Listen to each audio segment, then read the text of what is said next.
You guys know what is the world's most hated car? I know the answer for that question, so what is it? It one and only world worst car, Leyland 76. But why is it the world's most hated car? So in this video, we are going to understand why it is so. Make sure to watch the video to the end.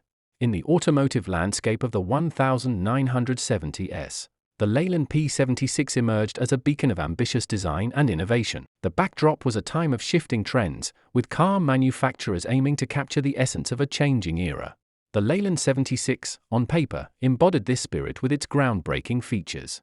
Launched amidst much fanfare, the P76 was positioned to be a game-changer, a flagship offering from Leyland, featuring a powerful V8 engine and boasting an advanced suspension system.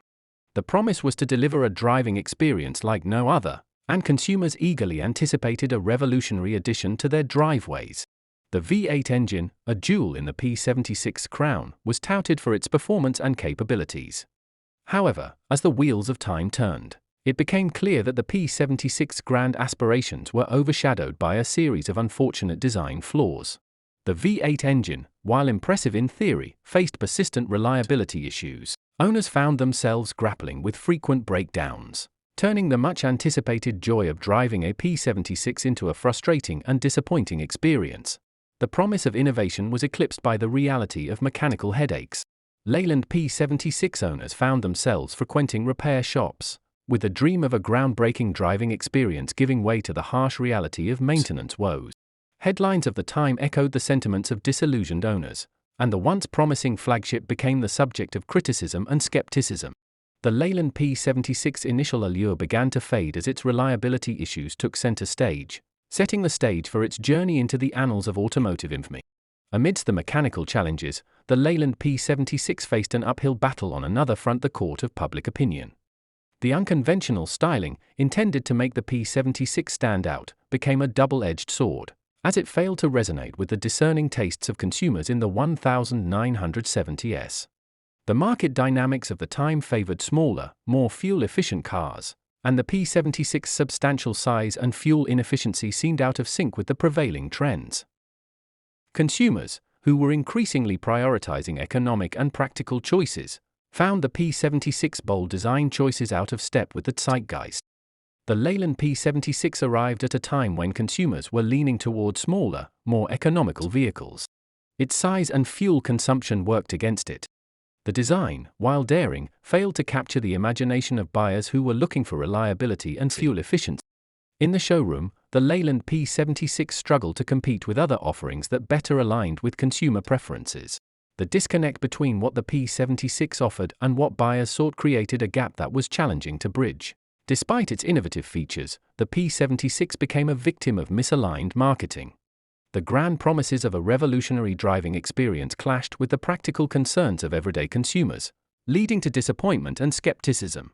The Leyland P76's marketing missteps further fueled its descent into the realm of most hated cars. What was intended to be a triumph of design and engineering turned into a cautionary tale, highlighting the importance of understanding market dynamics and aligning product offerings with consumer expectations. The Leyland 76, a car that dared to be different, faced a perfect storm of mechanical challenges and market misalignment. As the automotive industry evolved, the P76 became a symbol not of innovation but of the delicate dance between aspiration and consumer reality. As the Leyland P76 grappled with mechanical shortcomings and market misalignment, the voices of disillusioned owners echoed the challenges faced by this once heralded vehicle. Personal anecdotes and stories of frustration painted a vivid picture of the ownership experience. The promise of a revolutionary driving experience turned into a constant struggle. It spent more time in the repair shop than on the road. The design might have been daring, but it just didn't match up to the practical needs of everyday life. It became more of a headache than a joy. The dissatisfaction among P76 owners contributed to a negative word-of-mouth phenomenon, further tarnishing the car's reputation. The once promising flagship transformed into a cautionary tale shared among friends and family, dissuading potential buyers. Marketing campaigns, which initially positioned the P76 as a symbol of luxury and innovation, were overshadowed by the growing chorus of discontent from disillusioned owners. The disconnect between the promised experience and the harsh reality eroded the trust that consumers place in a brand. Newspapers and magazines of the time documented the grievances of P76 owners, creating a narrative that would endure for decades. The negative publicity became a weight that the Leyland P76 couldn't shake off, perpetuating its image as one of the most hated cars in automotive history. The Leyland 76, once envisioned as a flagship of innovation, experienced a rapid decline. The convergence of mechanical issues, design misalignment with market preferences, and a trail of dissatisfied owners created a perfect storm that ultimately relegated the P76 to the fringes of automotive history. The legacy of the Leyland P76 serves as a stark reminder of the intricate dance between engineering brilliance and consumer expectations.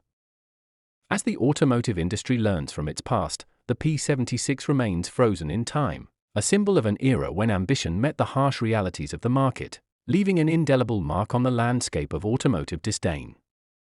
The story of the Leyland 76, fraught with mechanical woes, design missteps, and disappointed owners, leaves us with a poignant reflection on the ebb and flow of automotive fortunes. The demise of the Leyland P76 was not merely the fall of a single model, it signaled a broader decline for the British Leyland Motor Corporation. The reputation hit dealt by the P76 contributed to a loss of consumer trust and confidence in the brand. Leyland's attempts to salvage the P76 reputation were met with mixed success.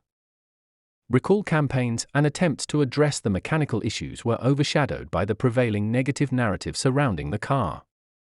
Today, the Leyland P76 exists as a relic of an era when ambition clashed with the reality of consumer expectations. Classic car enthusiasts may find beauty in its unconventional design, but the scars of its troubled past still linger. The Leyland P76 serves as a case study in understanding the delicate balance between innovation and market dynamics. While it may be one of the most hated cars, it's also a testament to the complexities faced by automakers in navigating consumer preferences. The Leyland P76 journey from ambitious flagship to one of the most hated cars in history is a narrative etched into the annals of automotive lore.